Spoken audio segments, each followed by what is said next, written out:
Chairman. Thank you. Good afternoon and welcome to this Governance, Performance and Audit Committee meeting on Thursday, the 26th of November 2020. My name is Councillor Jeanette Stills and I am the chairman of this committee.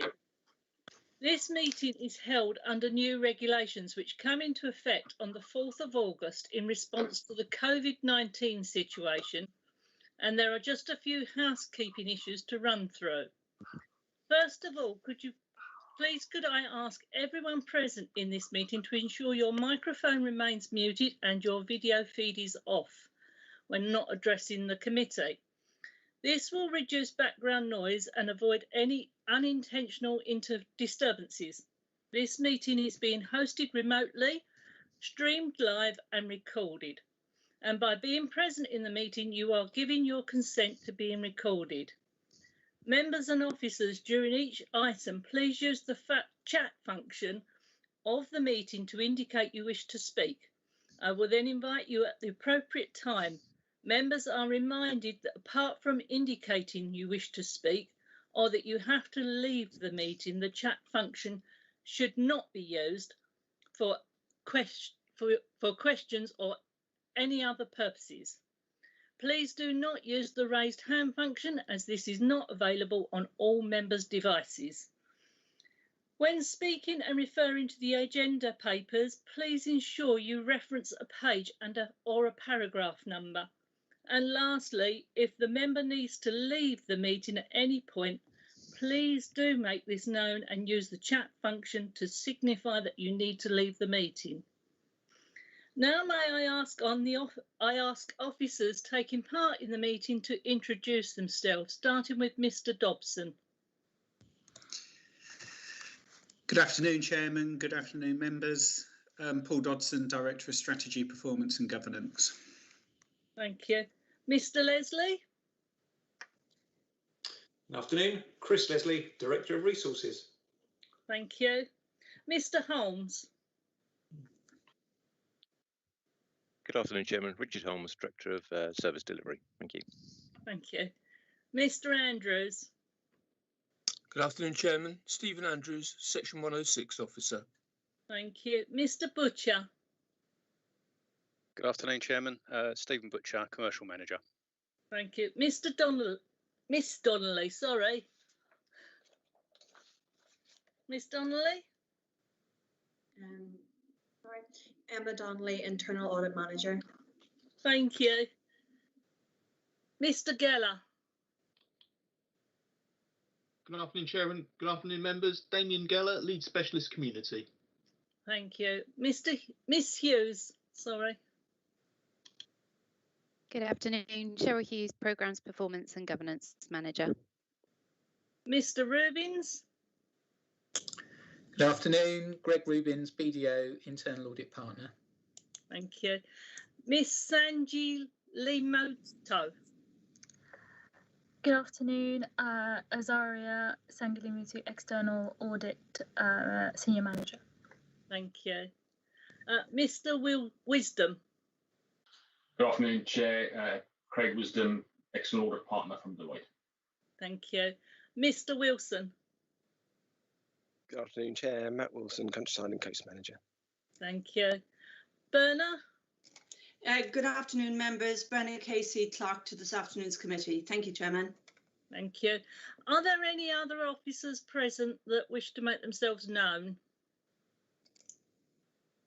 I don't believe so, Chairman. Thank you. Berna, could you now take the roll call of members to confirm who is in attendance? Thank you, Chairman. Members, I will call your names in alphabetical order. Can you please indicate that you're in attendance, starting with Councillor Channa. Good afternoon, Berna. Good afternoon, members and officers. I'm present. Thank you. Councillor Hurd.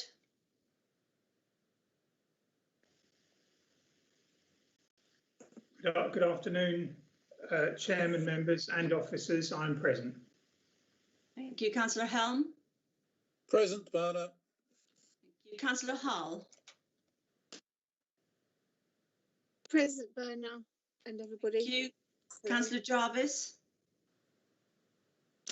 Good afternoon, Berna, Chairman, members. Thank you. Councillor Nunn. Good afternoon, Berna and Chairman and members. Yes, I'm here. Thank you. Thank you very much. Councillor Shaughnessy. Councillor Shaughnessy. I thought I saw her earlier. Perhaps not. Councillor Stamp is delayed, I understand, Chairman. Councillor Stills. Yes, I'm present, Berna. Councillor Thompson. Hello, everyone. Yes, present. Thank you, Berna. Thank you, members. Thank you, Chairman. Thank you.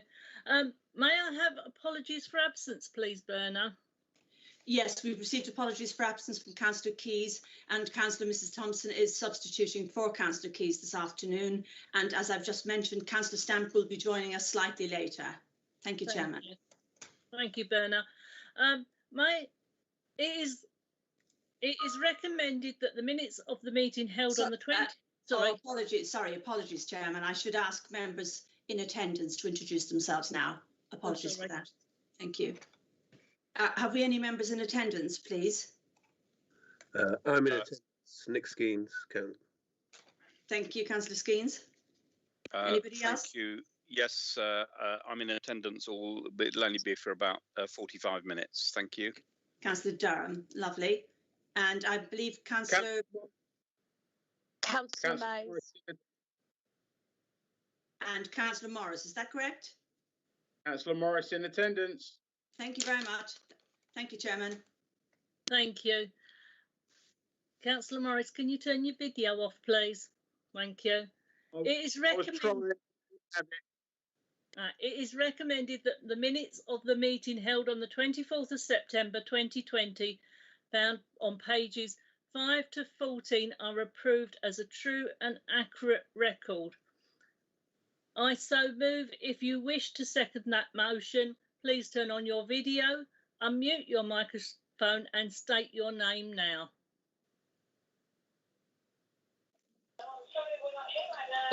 Councillor Stephen Nunn, seconded. Thank you. If any members wish to raise a matter of accuracy, please use the chat function to indicate and I will invite you to speak. Has anybody indicated that, Berna?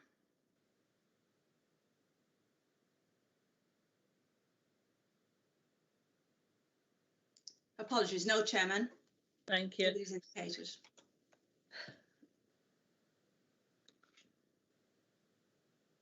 Right, can we take these recommendations by consent, or do we need to do a recorded vote on the fact that we are accepting these minutes? If nobody has any dissent, then there is no reason for it not to be agreed by assent. Happy to agree. Agree, approve, Chairman. Agree. Thank you. Thank you. Disclosure. Sorry, Chairman, I'm not saying anything because I wasn't here. I know the assent nor dissent, so I just thought I'd better mention that. Thank you, Councillor Thompson. Declaration of interest to disclose the existence of any nature, any disclosable pecuniary interest, other pecuniary interest or non-pecuniary interest relating to items of business on the agenda, having regard to paragraph 6 to 8, inclusive of the Code of Conduct of members. Members are reminded that they are also required to disclose any such interests as soon as they become aware, should the need arise through the meeting. I have Councillor Channer. Thank you, Chairman. I wish to declare that I'm also a member of Essex County Council. It's my normal declaration. It's non-pecuniary, Chairman. And I wish to declare in any matter that's pertaining to Essex, and most certainly in a number of the appendices, which are forming documents as part of the main reports, Essex County Council is referred to, because obviously we've got various partnerships, funding issues with them and service delivery. Thank you, Chairman. Thank you, Councillor Channer. Do I have anyone else, Berna? No, Chairman. Thank you. Thank you. Item 5 of the agenda, public participation. I can advise that we have not received any submissions from members of the public. Item 6 on the agenda, internal reports. We move to the item 6, internal audit reports, progress of recommendations, safeguarding and CIPFA code preparedness, found on pages 15 to 72.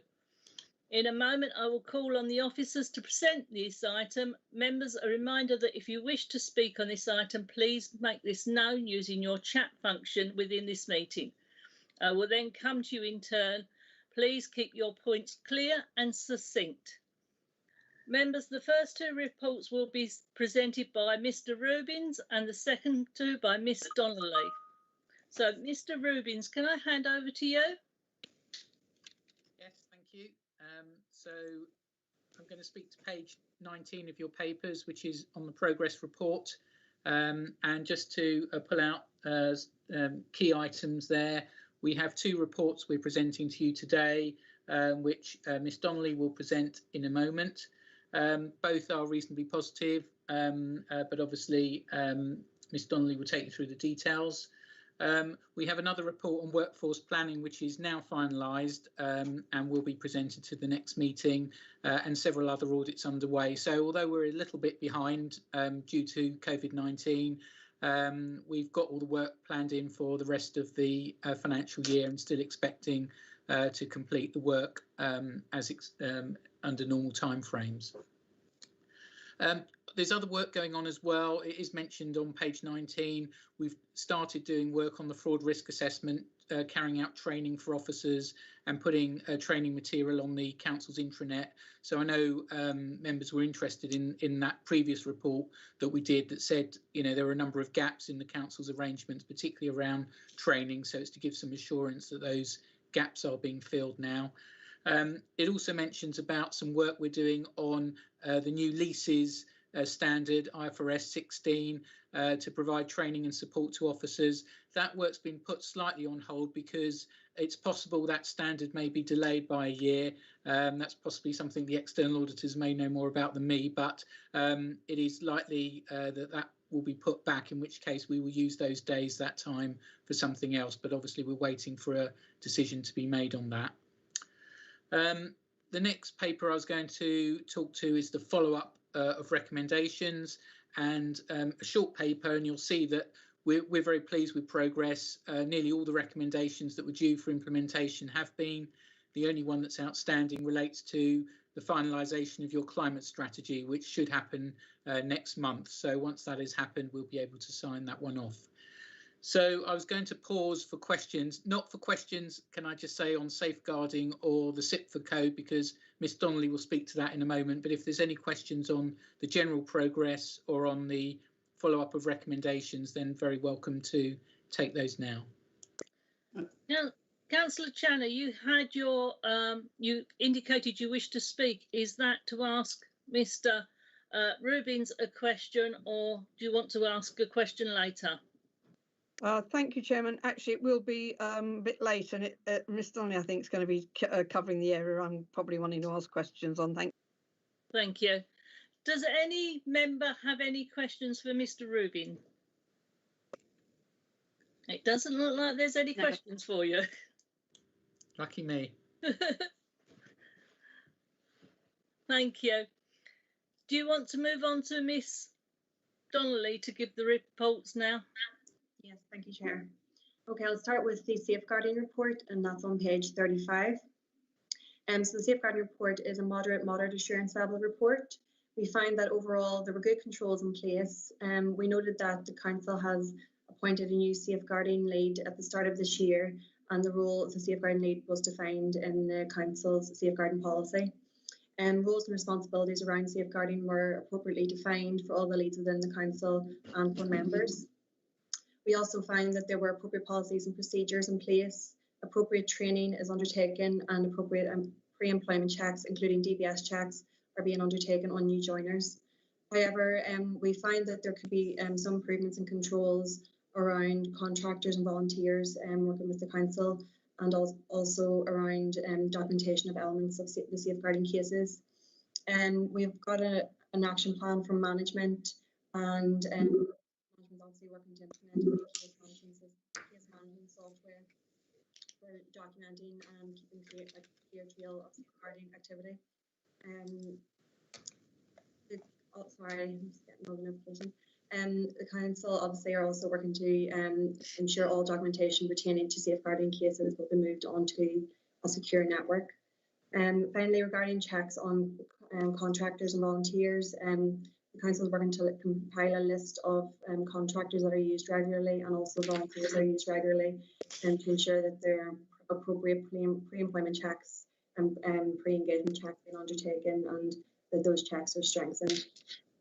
I'm not sure if there's any questions or if the safeguarding lead, who I believe attended, provide any further information. Thank you. I've got Councillor Channer, Councillor Thompson and Councillor Nunn wishing to speak. So Councillor Channer. Thank you, Chairman.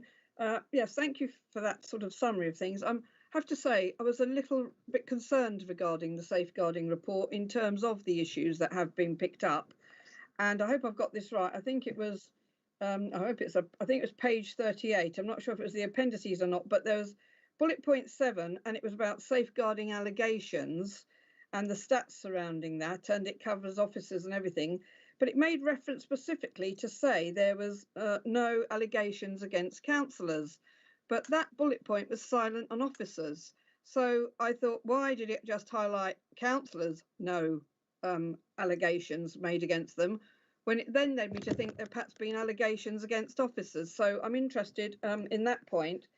And I have to say I'm rather concerned about the issue of our contractors and volunteers not necessarily having been DBS checks. Now, I heard Miss Donnelly say there's a management plan that she's aware of, but I do think, bearing in mind the importance of safeguarding and being a council, obviously, the constant interaction we do have with young people, children and vulnerable adults, I was just a little bit concerned. And I'd like to know also, Chairman, please, through you, yes, we have a new safeguarding lead. I'm not entirely clear that I know exactly who that new lead is. And should we not have a member? There used to be at one time, I think, a member, and it came through community services. I think it was the community services chairman. I may be wrong on this for safeguarding lead, but perhaps members also need to have some training on safeguarding and being aware of their responsibilities and the reporting routes, because out there in our local wards and our local environment, we might see things that we need to raise and alert. So I just raised those points, Chairman. Thank you very much. Thank you. I'm going to hand over to Mr. Holmes because I think he can answer those points for you. Thank you, Chairman. Yes, briefly, a couple of things I want to mention, then I will hand over to Mr. Gela to answer perhaps the detail, but perhaps to reassure Councillor Channer. So yes, we do have a lead officer, and that fits very nicely with Damien's role in being the lead, and he obviously covers our safeguarding responsibilities. We also have an internal team of officers from right across the council, which actually work together to ensure that our safeguarding responsibilities are met. I'm reassured by the audit. We've been through a tremendous change, staff and processes, and obviously come through the other side of that now. And this is a really good benchmark for us to look at the areas that we need to make our improvements in. So I'll ask Mr. Gela just to make some comments about the specific points before you carry on. So thank you. Thank you. Right. So my apologies, Councillor Channer. There was quite a few questions there. I'll do my best to answer them, but if there's any I've missed off, please just remind me. So I'll start off in terms of contractors. Yes, you are right. Through the audit, we don't have a list of approved contractors. The arrangement's quite loose, but that is in the process of being updated so that we do have a list of approved contractors, and that we also have a robust way of collecting their safeguarding data and letting them know what their requirements are and making sure we have record of that. So that's something that's ongoing. The same also applies to volunteers. Now, the only difference with the volunteer sector is that we know the volunteer, we have a list of volunteers we work with, I should say, but we want to make sure that our volunteers are, again, properly registered. We know that they have checks in place. And that we hold that in a central location where all officers have access to it if needed. So that's where we are in terms of contractors. In terms of member training, yeah, we are drawing up a programme with Chelmsford Council, our partners at Chelmsford Council, to try and deliver safeguarding training to members. There are many adjustments and improvements that we need to make to the safeguarding process at Malden, and a lot of those are already underway, and they'll start to be rolled out over the short term. So hopefully you'll start to receive invitations for training, better information in terms of requirements and roles, who's doing what, the various forms that are associated with those checks and balances as well. Those are two aspects. There are a couple of other questions as well. Could you please just remind me of them? The item really, I think you haven't answered. I mentioned the contractors and I've referred to volunteers. It was, I think, on page 38, and I'm not sure if that was an appendix. I've written it down now. I don't know if I put the appendix down. I think it might be appendix 3 actually.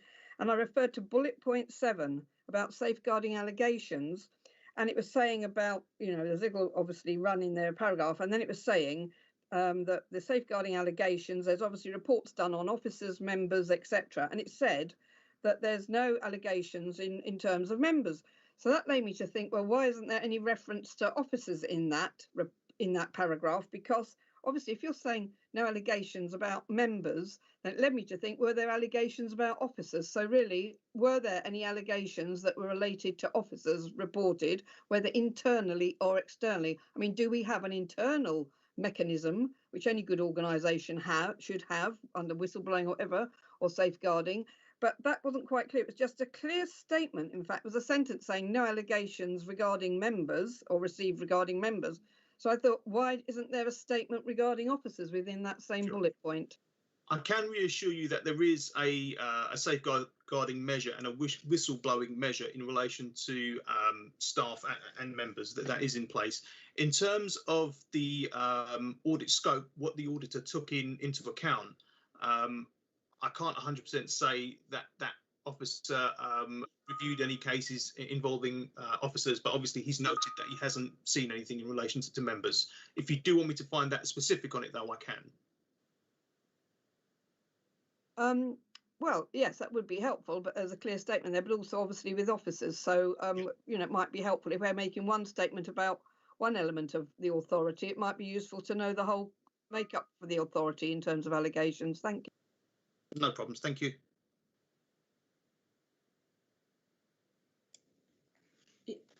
You're muted, Chairman.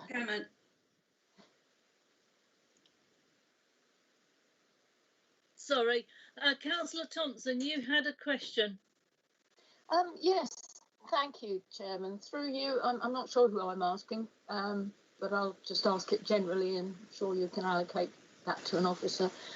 Councillors aren't DBS checked, and I've wondered why, because although it would be quite unusual for me to be alone with a vulnerable person, I mean, we are often asked, well, in normal circumstances, not these present times, but we can be invited into people's homes, and, you know, they can be elderly and living alone, and I'm just wondering why that doesn't apply to us.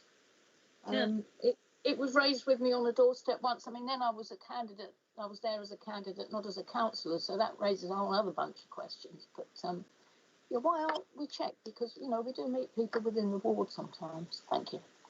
Thank you. Mr. Geller, do you want to answer that? I'll have to double check on that, because some of those functions may fall within committee services and those interactions, how members are sort of signed in. So I will double check on those sort of procedures, and if it needs updating within the safeguarding policy, I'll make sure that happens. Thank you. I will let you come back, Councillor Channer, but I'm going to move on to people that haven't spoken first. Councillor Thompson, did you want to just come back on that? No, thank you. I mean, I'd be grateful for an answer, perhaps, you know, later in writing, in which case could it please be circulated to all members of the committee as well as me, as I'm only here as a sub. Thank you. Thank you. I'm sure that Mr. Geller can do that. Councillor Nunn, I'll have you next. Yes, thank you very much, Chair. And this is a question for Miss Donnelly, really, I think. As an ex-safeguarding lead for Essex schools, I get very jumpy about safeguarding assurance. And when I look at page 37, it says here that the effectiveness is at a moderate level. And in my mind, and it might be the way you just measure things in audit terms, but in my mind, safeguarding is either effective or it isn't. So it's either green or red. And although I can see that there are great things in place and the future is looking positive in terms of processes and reporting, etc., my first question is really to say, is this really moderate? Thank you.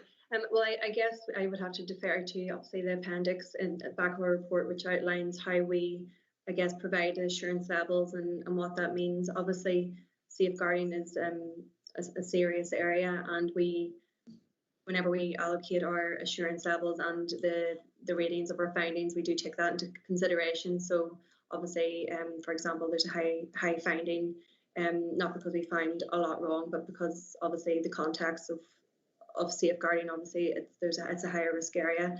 But I guess to answer your question, we follow the design of how we set out our approach. So we obviously provide an assurance level on the design of controls, and we provide an assurance level on the operational effectiveness.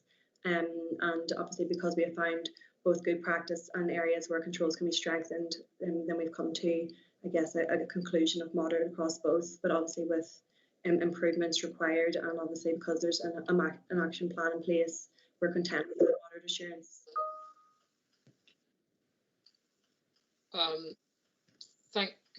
Through the chair, thank you, Miss Donnelly. I do have another question, Chair, if I'm allowed, but I believe that Mr. Holmes wants to respond to me as well. Yeah, if we can let Mr. Holmes respond to you, and then we'll come back. Thank you, Chairman. Yeah, obviously, yes, we take safeguarding very responsibly. And obviously, the example, perhaps in your background, has been around schools and education, young people, and I certainly understand the importance across any organisation. I think what we're highlighting is that across all of the council services, it does have areas which are more sensitive. But across the board, the council, I hope, is delivering its safeguarding responsibilities, and now picking up on the improvements through the audit review. We can hopefully enhance that and make it tighter. So my feeling generally as head of paid services that we are providing a service, but it does need those areas of specific focus to improve it. Thank you. Thank you, Councillor Stilts. Thank you, Chair. That's a very helpful response from Miss Donnelly and also from Mr. Holmes. I'm grateful for that. Can I ask my second question, please? You can, and then I've got Councillor Channer that wants to come back and Councillor Jarvis that wants to ask a question. So I will let you do it. Thank you very much. Just briefly then, it's a question for Mr. Geller. There's mention's been made of contractors. Now, unless things have changed, my understanding is that MDC would not be in a position to undertake DBS checks on contractors anyway. Are we asking the contractors for a letter of ease to evidence that they have actually been DBS checked? Thank you. Thank you. Right, so in answer to that question, typically what tends to happen is when a council has a approved list of contractors, we would have an agreement of understanding between them that they've carried out the necessary DBS checks within their own staff, that they have adequate safeguarding procedures should concerns be raised through us or within their own internal mechanisms. Where we don't have a list of approved contractors, a general sort of comment has been made in some of the agreements that I've seen, and the idea is to try and basically get that formalised. That's the whole point of the approved contractors list, that we know these people, we trust them, we've seen their procedures, and we're happy with it. And the idea to hold it corporately is obviously so that everyone that needs to have access to that data can have access to that data. Thank you, Chair. Thank you, Mr. Geller. That's very helpful. They're my questions. Thank you. Thank you. Councillor Channer, you wanted to come back to clarify something. Thank you, Jen. Well, it wasn't to clarify, it was to inform, really, just to say, and I did declare an interest, I'm also an Essex County Councillor. I have been DBS checked. Essex does do that. I think I have the highest level, if I recall right, level 3, I think, or whatever it is. And obviously because awareness of members actually having contact with elderly, vulnerable people, young people and children. Obviously, I go into, or have done in the past, gone into children's homes and elsewhere, and into care homes for elderly. So that is a good point about councillors being DBS, because, you know, I think that gives actually extra security and, if you like, confidence and knowledge to the authority in terms of councillors. It also protects councillors, because I can say now, whenever I go into a place or need to, if it's required of me, to say that I have been DBS checked, and I do have the documents to actually underpin that and show that if required. Thank you, Councillor Channer. Councillor Jarvis, you wanted to ask a question. Yes, thank you, Chairman. I think my question is probably to Ms Donnelly, and then also perhaps also a comment from Mr Holmes. It's really just a question of timescale. I noticed that this is a report which is flagged up as red, you know, some sort of issues that are more serious, and yet I think I read through it. I think it's talking about a sort of completion date of rectification as sort of the end of next year. And I was just trying to get my head around why something that would be flagged up as red and urgent, we'd be happy about a sort of implementation date of a year. So I wanted to ask that question to Ms Donnelly first. Is that usual for something red to be a year? And then perhaps to ask Richard Holmes to comment in more detail. Yeah. Thank you. I guess obviously we would like to see a realistic date. So obviously the first thing, obviously we don't want something that the council promises to deliver and then obviously it's pushed back. And where in this case where the implementation dates are quite far away, considering obviously that it is there is a high finding in there. What I would like to do is probably do maybe a progress update after a period of time to see, you know, are the council still on track for those dates. Obviously there is an element of a system refresh or a new system involved, so I assume that's probably why they've gone for a longer date and time, but I'm sure Richard or you might be able to provide a bit more information. But again, in that scenario we would like to get a progress update after a period of time just to see if everything's progressing as it should be. Thank you. Thank you. Thank you, Mrs Donnelly, Miss Donnelly, and thank you, Councillor Jarvis. Mr Geller, you actually want to come back and update on that? Yes, Chairman, through you, I think I did ask Chairman if it's okay for Mr Holmes to comment as well. I think he was just going to, Chairman, sorry. Oh, right, sorry. Do you want to get Mr Geller to come back and then Mr Holmes, whichever way? All I'll say perhaps initially then is that I do agree that we should break down that timescale, because I think, yeah, there are aspects of it that we need to do more sooner and quickly. I think Mr Geller will give you a little bit of detail on that now. Thank you, Richard. Thank you, Chairman. Thank you.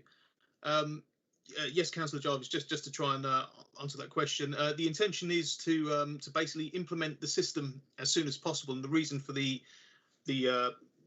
longer lead-in date is to make sure the system's bedded in properly, to within that process make sure that we can check that the different things that we're putting in place are going to work. In terms of the system implementation, that should be quite quick. It's literally just a case of we're waiting for licenses to be approved, and then we can basically get users set up in that regard.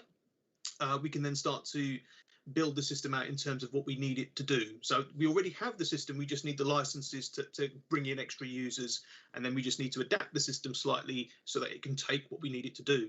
But obviously, because of the nature of safeguarding, we want to make sure it's fit for purpose. We want to give it a little while to embed and then review what we've got. So that's the reason for the lead-in date. And as Ms Donnelly has mentioned, it is absolutely about making sure that the process is working properly.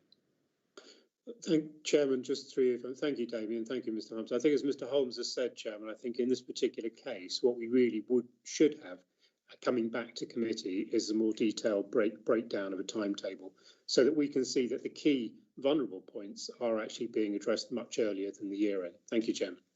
Thank you, Councillor Jarvis. I actually have a question for you, Mr Geller. Are we subscribing to the Essex County Council app, Tribe? No, that's not a system we're using, unfortunately. No, the systems, we have a system in place at the minute called FreshServe that's used to deal with a number of different functions across the council. In relation to the processes that in safeguarding triggers, FreshServe should be able to accommodate those trigger points.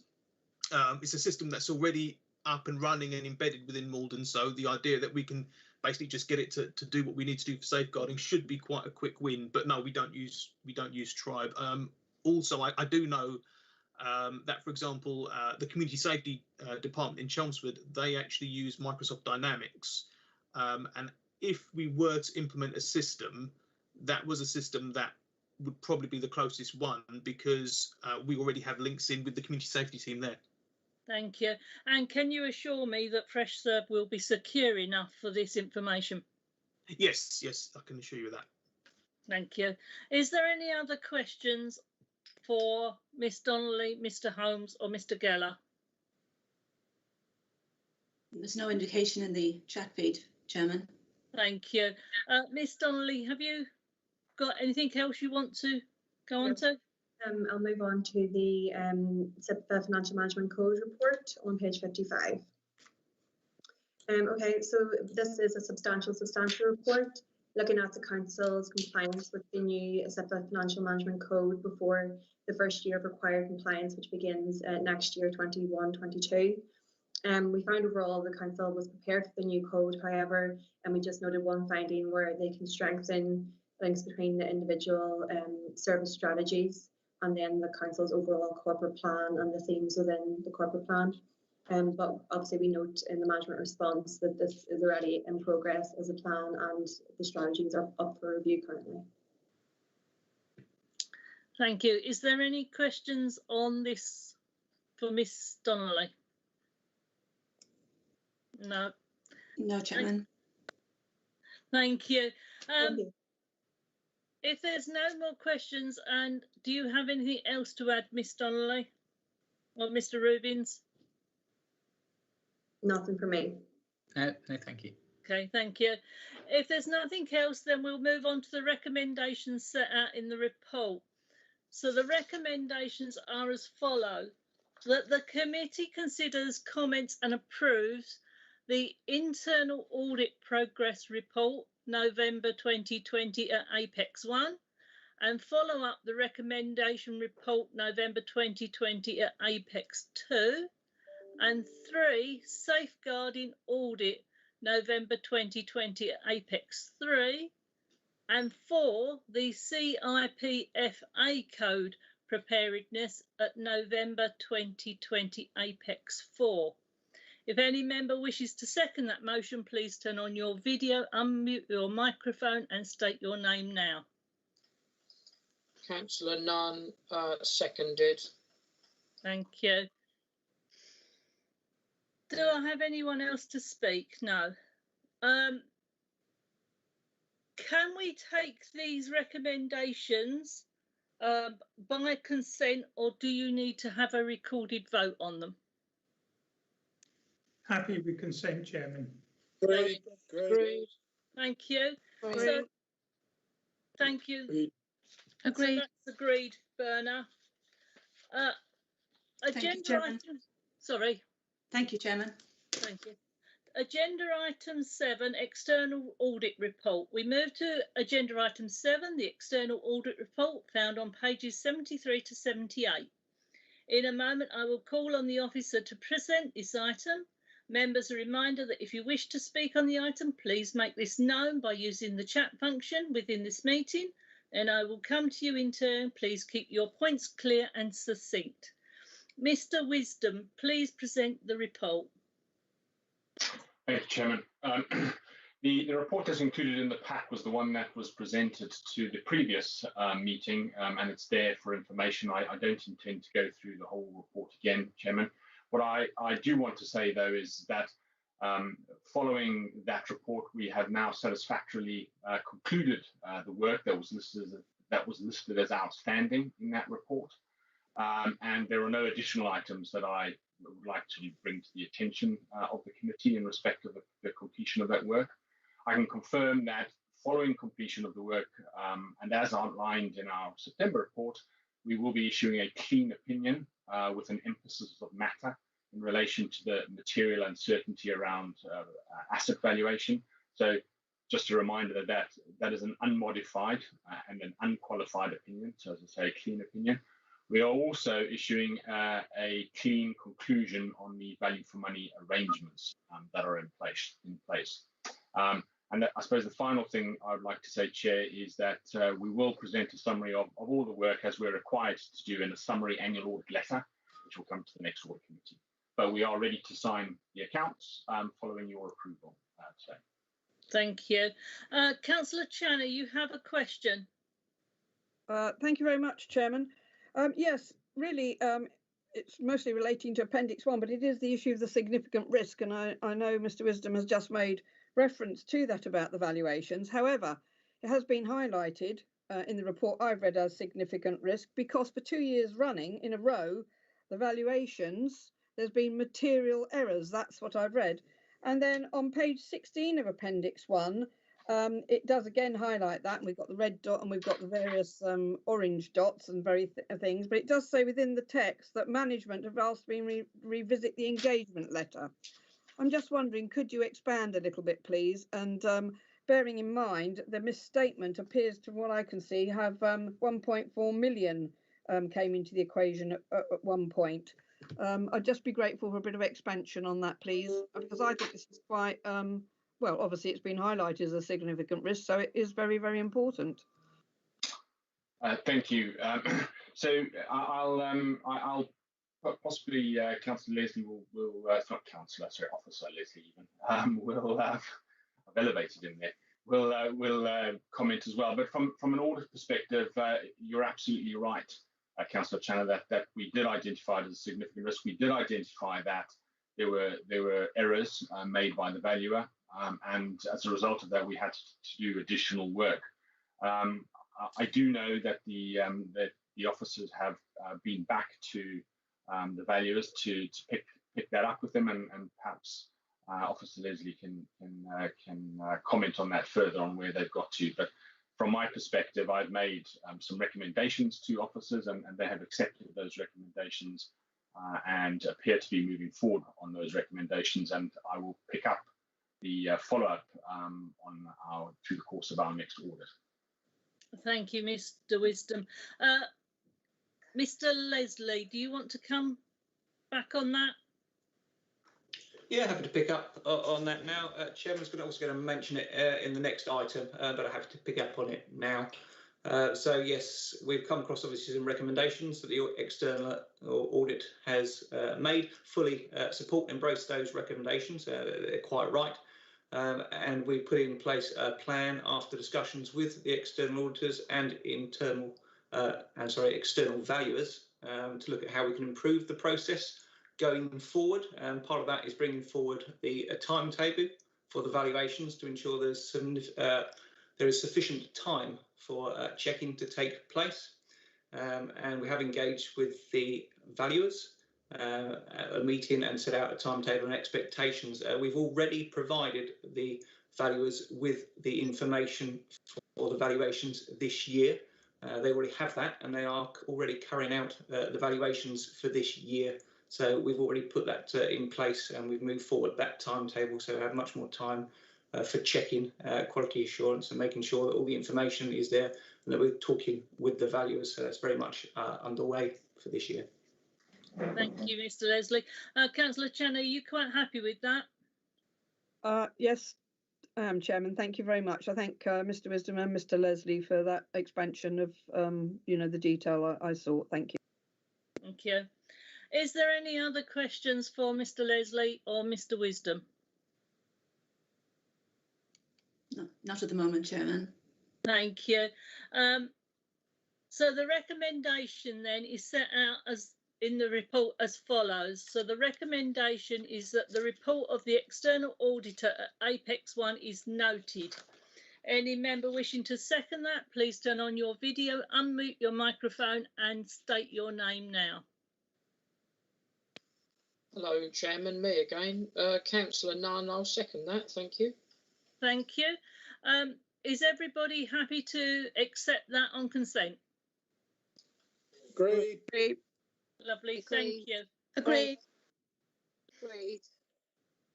Item 8, Statement of Accounts. We move to the agenda item 8, Statement of Accounts. Members, please note that the original agenda documents have been replaced and the papers in the supplementary pack circulated today should be found on pages 3 to 104 of that pack. In a moment, I will call on the officer to present this item. Members, a reminder that if you wish to speak on this item, please make you known by using the chat function within this meeting.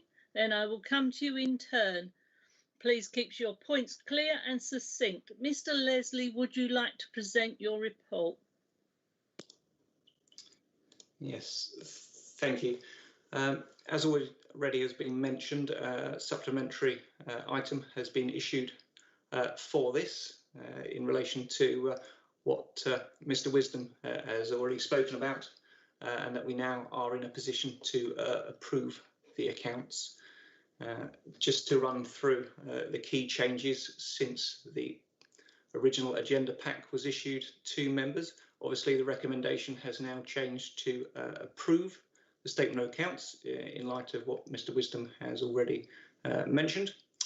In relation to the actual statement of accounts itself, what's changed from that is that a variety of formatting changes have been addressed. Now we can see some highlights obviously come quite clear in a colour copy, so some minor amendments around that. We've also added a breakdown of valuations by year in the table in note 10. That's actually on page 49 of the statement of accounts, so it's a bit more detail around that. There's been some changes to lines on the cash flow statement on page 20, the statement of accounts, and the associated notes on page 64. However, the overall cash amount remains unchanged, so there's a movement between those lines. And finally, the inclusion of the auditor's report as well on page 75. And apart from these minor changes, the accounts remain substantially unchanged to those which you have previously been issued. Just to talk through some of the highlights in the statement of accounts, obviously the final position for 2019-20 was reported to Council on the 6th of August in the financial outturn report, which provided detailed information about the outturn. Following completion of the audit, those figures remain unchanged. There was a reported increase in the general fund balance of 700,000 and 1.5 million increase in the earmark reserves back in August. And you can see that in the accounts at page 16 of the statement of accounts. There's the movement in reserves statement. And within that, you can see the increase in those reserves. You can also see that at the end of the year, the general fund balance stood at 5.5 million and earmarked reserves stood at 1.4 million, as previously reported back in August. It's worth noting as well that the capital receipts reserve is shown there, and that shows at 2.3 million. And this can only be used to fund capital expenditure. Transfers to and from reserves are shown on page 25 of the statement of accounts. So this shows the individual earmark reserves where there are transfers to and from. And a bit further on the following page, on page 46, there is also an explanation of what those earmarked reserves relate to. Just picking up some highlights from the balance sheet on page 19. The council has about 31 million of land and buildings, the largest assets being the offices and the 2 leisure centres. It also has 3 million of what's classed as investment property, and that's mainly the Springfield industrial site. Also highlight that the council held 12 million in cash equivalents, given a high level of liquidity at the end of the year there. Now, just to move on to other parts, I mean, on page 37, for example, and elsewhere in the accounts, it does give a mention to COVID-19. Mr. Wisdom's already picked up on the implications around the valuations, and indeed, the statement of accounts does highlight the uncertainties around this, particularly in relation to those asset valuations. Regular updates on the current financial position are, of course, provided to the S&R committee, which is publicly available. Now, the deadline for the accounts to be signed off this year is the 30th of November. As previously reported to the committee, further information required in relation to the pension fund and valuations prevented the accounts from being signed off even earlier this year. Of course, the pension fund is administrated by Essex County Council, and further information was needed from the actuaries. The council was also required to carry out additional valuations on its property by its external valuer, and that, of course, does take time to do. So, from my perspective, the audit showed there were good foundations in terms of key financial controls. However, it did highlight aspects of improvement in a couple of contained areas. For one, the template for the statement of accounts, it presents poorly, and I think perhaps you can see that. It does present poorly, and it's actually quite difficult to format from an operational point of view. But that may seem a very minor point, but actually in terms of the risk around typos or administrative type errors, that is actually quite an impact for us. And the other, of course, is the valuations, which have all been spoken about, but we have engaged the valuers early. And as a result of that, we're making sure that there's enough time to increase the quality checking around that aspect. In response, a new statement of accounts template is currently being developed. That's being looked at right now. Somebody is building that. And the valuers, as we said, have also been engaged early around this area. Thank you. Thank you. Councillor Nunn, you have a question. Well, actually, Chair, I'm not sure if this is appropriate. It's not really a question, it's just a statement, really. I'd just like to thank Mr. Leslie and his team for the preparation of these accounts. Given the journey this authority's been on in the short time that I've been a district councillor, and the preparation of accounts and the way that these have been presented and the assurance that we've had of the audit check, I just think it's a great achievement, and I'd just like to go on record to say thank you to Mr. Leslie and his team.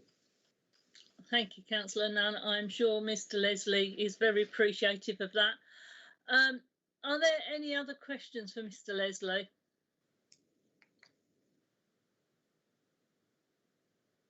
No, Chairman. Thank you, Berna. So therefore we... Oh, sorry, Chairman. Councillor Stamp would like to speak, I think.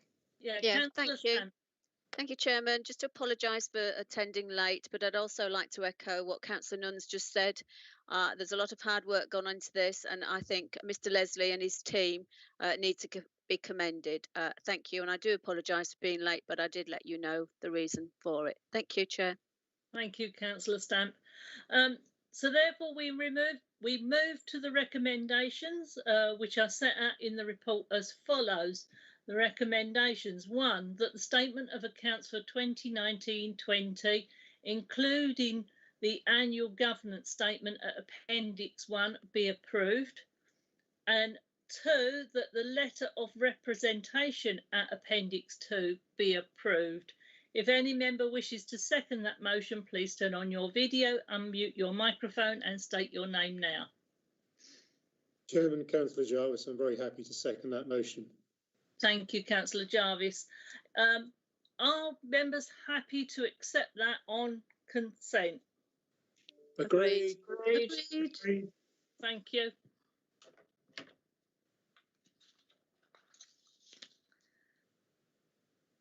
Agenda item 9, Q2 review of corporate performance. We move to agenda item 9, the Q2 review of corporate performance, found on pages 193 to 218. In a moment, I will call on the officer to present this item. Members are reminded that if you wish to speak on this item, please make sure that this is known by using the chat function within this meeting. I will come to you In turn, please keep your points clear and succinct. Mr. Holmes, would you like to present the report? Chairman, I believe that's Miss Hughes. Oh, sorry, Miss Hughes, sorry. Yep, no problem. Good afternoon, members. So the performance report for Q2, which covers July to September, is provided for committee review to track the delivery of the corporate plan. As highlighted in previous reporting, there are measures which are not performing according to where we thought we would be, and this is largely down to the impact of COVID and where we've had to deliver services differently or where officer resources have been diverted. You will see in section 3.3 of the covering report a summary table that highlights for each of the 3 themes the number of measures that are either on track or otherwise. This follows feedback from previous committee meetings to give a high-level view. Section 3.4 then highlights the specific measures for concern, which this quarter are for community, Malden District Council assistance to use digital services at the council offices. For place, local volunteering activity facilitated by MDC. Keeping Britain Tidy Green Flag Award for parks and open spaces, and develop and adopt the environmental and climate change strategy. And for prosperity, the percentage of strategic sites promoted through partners and the occupancy in the enterprise hub. The appendix found on pages 197 to 217 is the full set of data and supporting plans that help us draw those conclusions and monitor and track delivery. Some of the new activity that has taken place but was not originally on the corporate plan has included virtual fitness campaigns as opposed to events at the leisure centre, grow your own vegetables, direct engagement with those in isolation risk groups for COVID, which far surpasses the original target number of people that we hope to reach in social isolation. An increase in channel shift as a result of the closure of the offices, which has helped people to use online tools. Volunteering activity for open spaces has been redeployed to the COVID response, and conversation with 80 businesses in the high street as part of the COVID response. This helps to illustrate that although we said we would deliver some of the objectives, this has changed, but there is additional activity in some places that underpins the wider corporate goals. There's a wider review of the corporate plan objectives being undertaken by the strategy team at present, and we are feeding into this to ensure appropriate performance reporting will be produced as part of this. Also, in the January meeting, we intend to bring an additional report with the exceptions to operational level performance reporting, which is called the Balance Scorecard for members. Thank you. Thank you. Do I have anybody wishing to ask Miss Hughes any questions?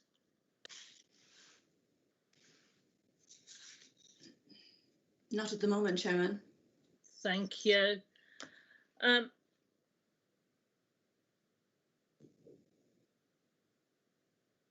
We have recommendations within the report. The recommendations are that the members review the information as set out in this report and Appendix 1 with priority focus being given to strategic outcomes level performance. Item 2, that the members confirm they are assured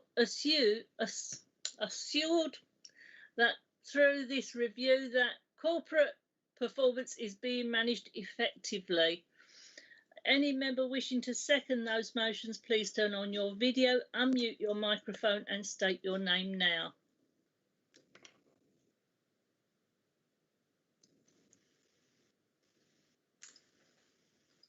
Councillor Hurd, I'm happy to second that.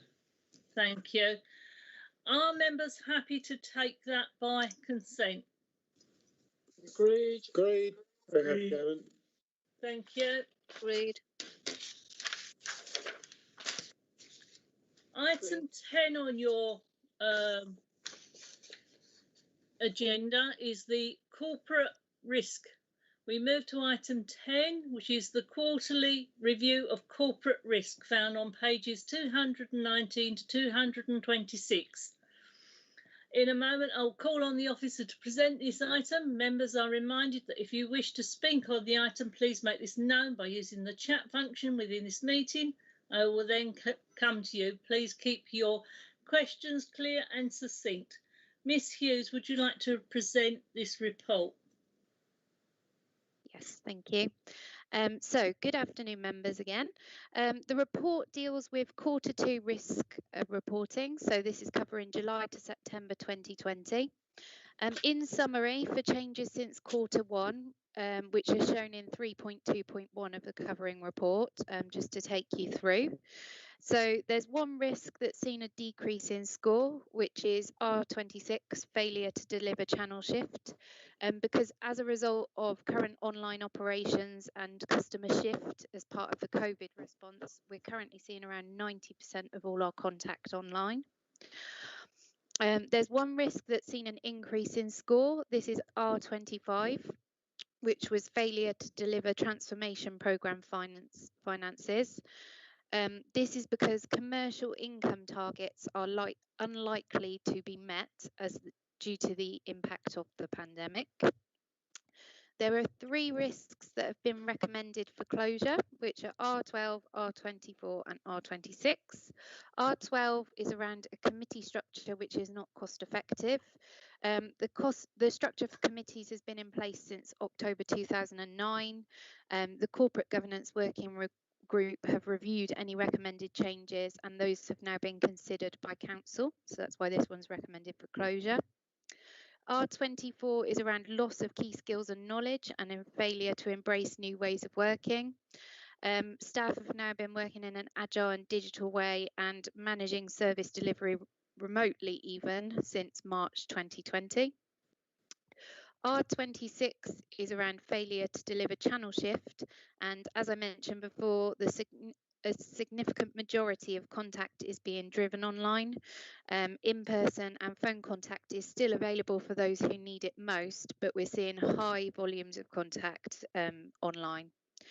CLT continue to regularly monitor and review the risks given the emergency pandemic measures.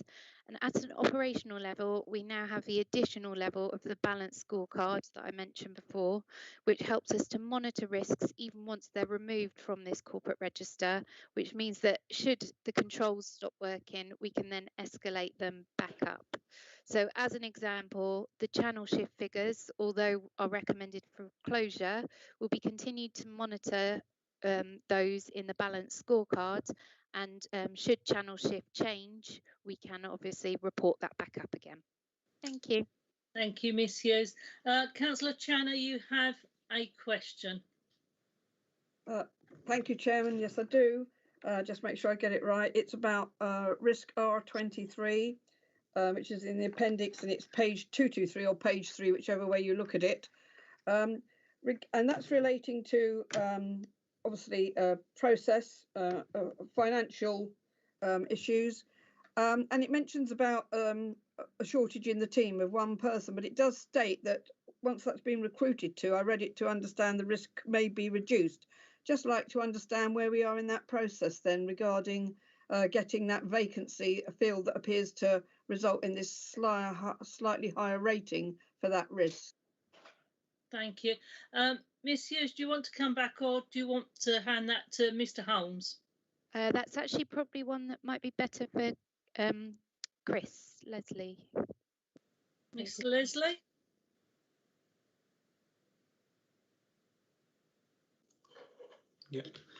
Yep, thank you. Yeah, that's certainly something we're looking into at the moment and taking measures to address that.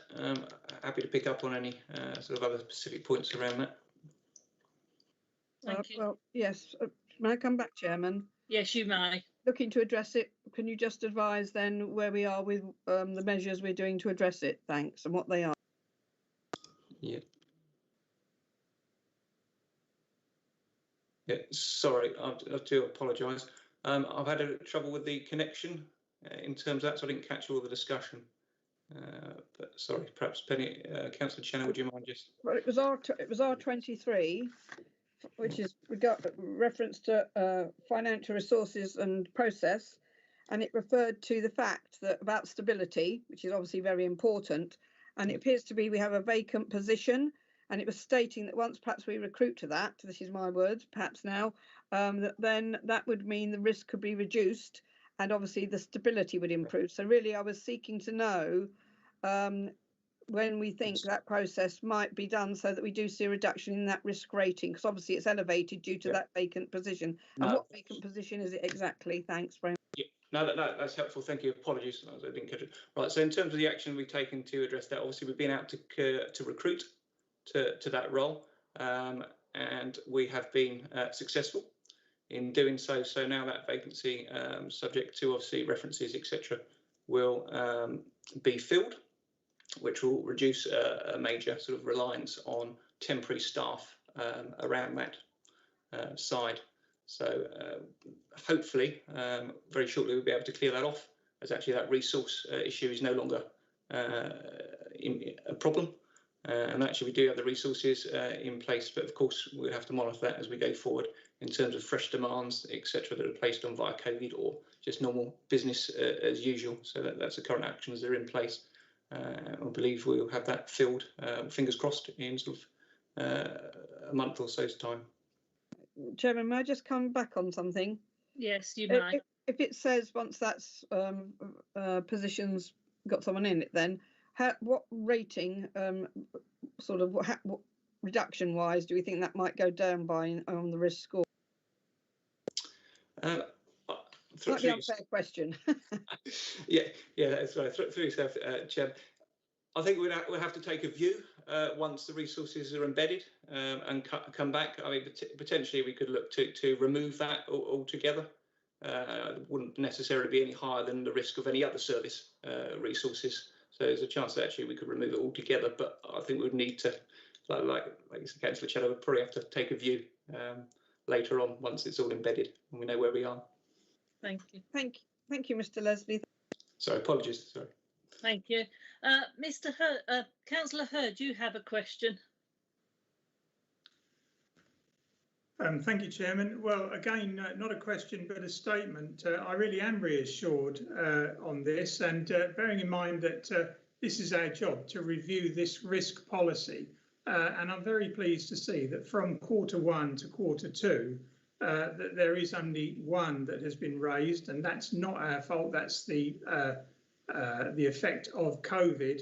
But indeed, we're closing 3 of those risks, and one of those was one that we've seen the decrease in R26. So overall, again, thank you to the officers for their good work. And this is progression, because we're leaving this report with fewer risks than we had. So well done to all. Thank you, Councillor Hurd. Are there any other questions, Berna? No, Chairman. Thank you. So we move to recommendations. The recommendations are set out in the report as follows. Recommendation 1, that members note the change in scoring in this report to reflect recent policy updates. Recommendation 2 was that the members review the corporate risk register in Appendix 1 and approve the comment and feedback for consideration. 3, that the members are assured through this review that the corporate risk is being managed effectively. And 4, that the members challenge risk where the committee feels that the council's corporate goals may not be achieved. If any member wishes to second that motion, please turn on your video, unmute your microphone and state your name now. Councillor Helm, I'll second that. Thank you, Councillor Helm. Are members happy to take that by consent? Agreed. Agreed. Agreed. Agreed. Agreed. Thank you. We move on to agenda item 11, section 106 update report and the first Malden District Council's infrastructure funding statement. This is found in pages 227 to 234. In a moment, I will call the officer to present the item. Members are Reminder that you may you wish to speak on this item, please make this known by using the chat function within the meeting. I will then come to you in turn. Please keep your points clear and succinct. Mr. Dobson, would you like to present your report? Yes, thank you, Chairman. This report provides members an update on some of the progress with Section 106 service delivery. And as indicated at the June meeting of this committee, it also brings forward a draft infrastructure funding statement. The infrastructure funding statement is a new requirement of government, and this will be the first year that we've submitted the statement. That's not due until the 31st of December. So hence, it's a draft statement that's included in the appendix of this report. So one of the requests within the report is that as that's finalised, that the sign-off of that is delegated to myself as the director in consultation with the chairman of the committee. In terms of the funding statement and some of the key progress that's been made, a lot of work has been done throughout the year in gathering the information, in updating and reconciling the Section 106 information too. I'm very aware that members are keen to see, the detail behind the Section 106 funding. And what we're looking to do is to not only update that for members as part of this process, but also to put that information on our website. So something of a step change that's planned for the new year in the way that we report the Section 106 information. It's also proposed that as we go through that process, we're going to hold a workshop for members to take them through all of that detail early in the new year. And I think we're putting that in place for the second week in January when all of when everybody's back after Christmas, so that we can go through that. So the statement is provided as a draft in Appendix 1. I would just draw, whilst we've not got that much data in at the moment, I'm afraid I have to draw your attention to the affordable housing figures, which actually are an underestimate. It says 150 on page 232, and it should be 156. So an improvement on that.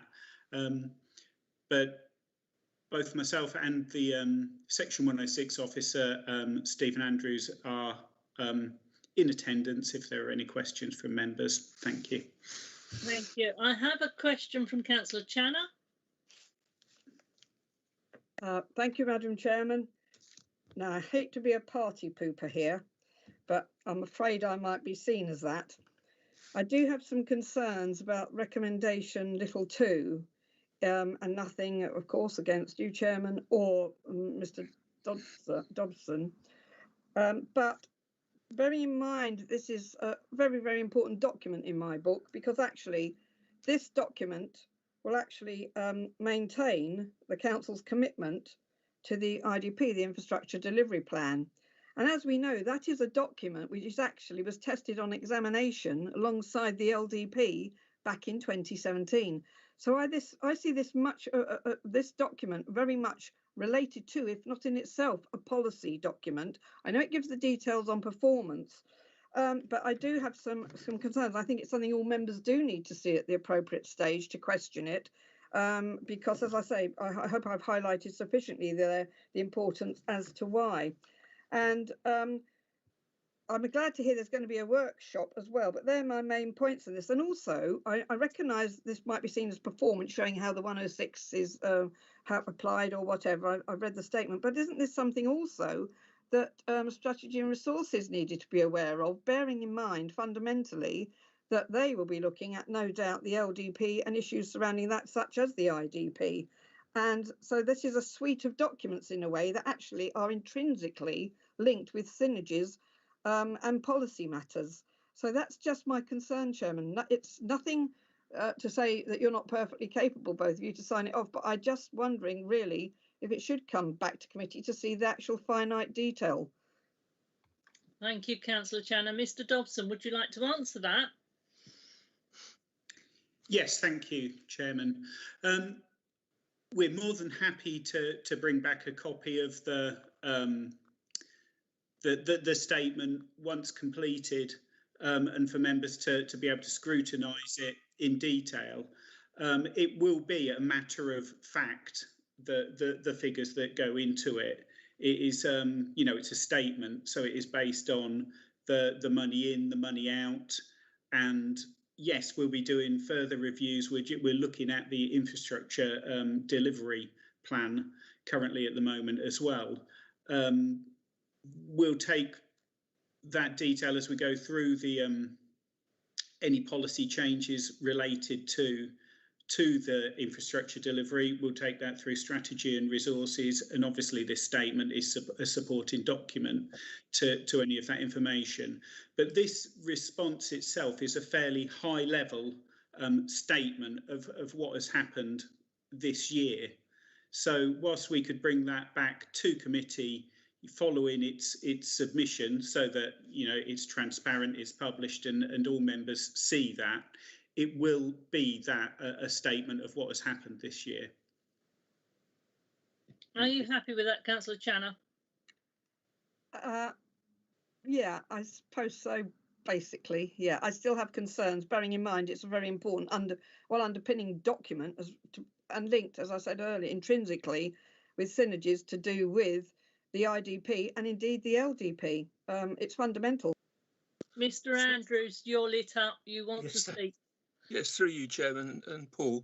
I think it's a point well taken, and one which we can accommodate. I think I've alluded to it in that I think there's got to be the proper linkages in the web page document to the existing infrastructure delivery programme, so we can firm up that relationship.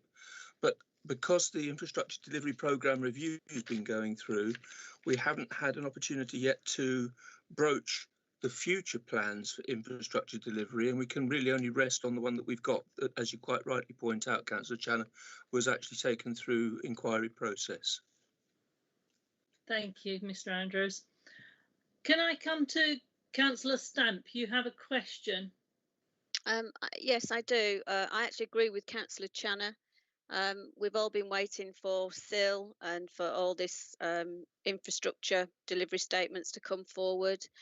Can I make a suggestion, please, Chairman, that little 2 is amended and we also include the leader of the council and the leaders of the other groups? I don't think an additional 2 or 3 other people at this meeting to agree the statement can hurt. And I totally take on board what Councillor Chan has said. I think it needs to be done inclusively, and I hope that, Mr Dodson, that's okay with you and you, Chairman. Thank you. Mr Dodson, are you happy to accept that amendment to little 2? Of course, Chairman, always happy to consult with members and to get further advice on that would be helpful. Thank you. Okay. Bernard, do you need the actual wording for that amendment change? Chairman, I think I've got it. That Councillor Stamp would like to also include the leader of the council and the leader of the other relevant groups, but obviously I'll name the actual groups when I amend the recommendation. Thank you. I need a seconder, Chairman, though. I haven't been seconded. Please. I was just about to come to that, Councillor Stamp. Right. Councillor Helm, I'll second that. I'm going to say I'll second it, obviously, because I raised the matter. So, but thank you to Councillor Stamp for making the proposal. Thank you. So it has been seconded. Are you happy to take those 2 recommendations with that amendment on consent? So that is that the members note the content of this report and the format and layout of the draft infrastructure statement, and then little 2 with the addition that will be the leaders of both all parties for that recommendation. And the leader of the council. Yeah. And the leader of the council. Yeah. If any member wishes to second that motion, we've done that, sorry. Would members like to take that on consent now? Agreed. Agreed. Agreed. Agreed. Thank you. Thank you, Mr. Dobson. Item 12 is a health and safety update for Q2. We move to agenda item 12, the health and safety update for Q2, found on pages 235 to 238. In a moment, I will call on the officer to present this item. Members are reminded if you wish to speak on the item, please make this known by using the chat function within this meeting. I will then come to you in turn. Please keep your points clear and succinct. Mr. Holmes, would you like to present your report? Thank you, Chairman. Yes, I will. So this is the Health and Safety Update Report for Q2 for the period running from July to September. The recommendations are to note the accident incident statistics and also the Health and Safety Update. So firstly, to pick up on the incident statistics, there were 3 accidents during this quarter. 2 involved staff within the Parks team, which were minor in nature, a cut and handling waste and a sprain. There was also an injury to a young child who fell down a hole which opened beside the Marine Lake at Promenade Park. The child did sustain, unfortunately, a fracture, and therefore we reported that to the Health and Safety Executive, as we were required to do. Immediate measures were taken to prevent further risk, and I understand that the work is now being completed to a standard which should stop that happening again, as it was connected to erosion between the water and the earth bank beside. We also had 4 incidents of unacceptable behaviour during the period, 1 of them in the housing, 1 in waste, and 2 reported by other agencies. Although this is a report that looks into Q2, there's been quite a lot of activity recently, just after the period, and I think it's probably worth mentioning now some of those activities rather than wait for the next update, when we'll obviously formalise that in the next upgrade report. But we have been working with the Health and Safety Executive over hand-arm vibration, and there's a visit been made to review our procedures, and a number of activities have undertaken to work with our team to improve the situation over recording of use of equipment. Are also working on risk assessments and training. I do have Mr. Wilson on the line, who manages the team. So with your permission, I'd like Mr. Wilson just to give you a brief update of the current activities, please. Thank you. Mr. Wilson? Thank you, Chair. Yes, so over the next quarter, we've got a number of activities taking place, particularly around training for staff. What we've had in place up to date is been adequate, but particularly in our correspondence with the HSE over the last couple of years around their concerns with HAVs across the industry and local authority. We're making some improvements as well. So all staff have undertaken an IOSH accredited working safety course. So that's park staff, cemetery staff, maintenance team. That was on the 8th and the 15th of October. We have hand-arm vibration awareness training in terms of indicators for physical self and also how to work safely and more appropriately with vibrating machinery. That's being undertaken at the beginning of December, again for all staff in our park, SEMS, maintenance and facilities team as well. We are upgrading our hand-arm vibration assessment. It's usually once every 2 years. That was a recommendation from our occupational health provider. So all staff undertook that in August 2019. Following some discussion with the HSE inspector, we're going to make that annual. So there's now an online assessment tool that staff are undertaking. We also have an external contractor coming in to do some on-site assessments of the machinery that we do use that's in current operation, to make sure that all the tolerance levels are correct, so trigger times are appropriate for staff to be using them. In the new year, we have some risk assessment and method statement training. Again, an external contractor is coming in with two-day courses for all staff. Our risk assessments are adequate. They could be better. The intention behind the training will be that they'll be very frontline led. So actually the staff on the ground who are doing the work tend to input more into what the risk assessments actually say to make it safer for them on the front line. This will include normal operating procedures and method statements for complex works out on site. And that will update everything for, again, parks and maintenance primarily. In terms of cemeteries, as members will be aware, we've taken cemeteries, grave digging particularly, back in-house recently. And there's been a number of concerns raised around the processes that have been used historically in SIM service. So we've already commissioned a suite of normal operating procedures, which we'll update all of our risk assessments upon. We've got some great best practice guidance from real industry leaders and people who write the courses for other local authorities. And we're moving on with our memorial safety testing as well.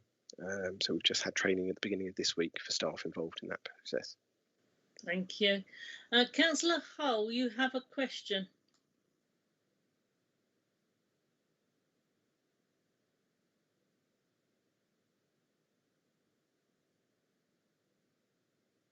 I take it, Councillor Hull, you have asked to speak. I've just got in. Sorry, I was on the. I was on the. I couldn't get in. The first aid training. Do all the councillors do that sort of course? Do you know? Can you hear me? Oh. Yeah, I can hear you. Are you asking if the councillors do the course or the council employees? The employers. Not all employees do. So there are designated first aiders within the office space in normal times who are nominated to respond. All of the park staff, so the operational staff who are out on the ground, they all undertake first aid training just because of the nature of the work and the machinery they use. It's quite handy to do it. I know we've been doing it with all our crew and it's worked really well. Thank you. Thank you. And our staff are also, especially the parks team, they are trained in the use of the defibrillator and on anaphylaxis, aren't they? They're certainly in the defibrillator and anaphylaxis is covered, use of EpiPens and those sorts of things in the courses we commission because they are relatively common in public spaces. Thank you. Are there any other questions? Nobody's indicated, Chairman. Thank you. So therefore we have two recommendations. The recommendation one is to note the accident incident statistics, and recommendation 2 is to note the health and safety activity for Q2. If any member wishes to second that motion, please turn on your video and state your name now. Councillor Nunn, seconded, Chairman. Thank you. Are you happy to take that motion by consent? Noted, Chairman. Agreed. Thank you. Noted. So item 13, appointment of representatives on liaison committee panels. We move to item 13 on pages 239 to 240. In a minute, I will ask the officer to present this report, but can I remind members to, if you wish to speak, to use the chat button, and I will come to you. Please keep your answers clear and succinct. Councillor Nunn, you have a question. Can I let the officer do his report first? Yes, of course, Chair. Thank you. So, Mr. Dobson, would you like to present your report?